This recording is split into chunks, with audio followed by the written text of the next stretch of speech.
Gun sales have been climbing for decades, typically spiking in election years and after high-profile crimes. But listen to this.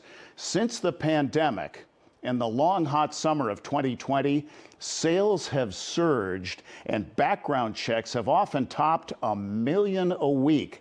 It is estimated that about a fifth of those who purchased firearms in the past year were first-time gun buyers. Tom Gresham hosts the Gun Talk radio show every weekend on stations across the USA. You can get the podcast, and he's at guntalk.com.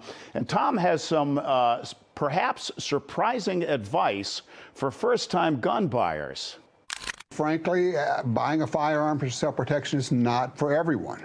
If you're not going to make a commitment to safety and to ongoing training, I would encourage you to perhaps reconsider. But for those who want to get a gun, my suggestion is to go get a class first, get a little training, because you don't really know what you need, and you don't know what you're going to like until you've had a chance to shoot. And a lot of ranges will allow you to rent guns and try them.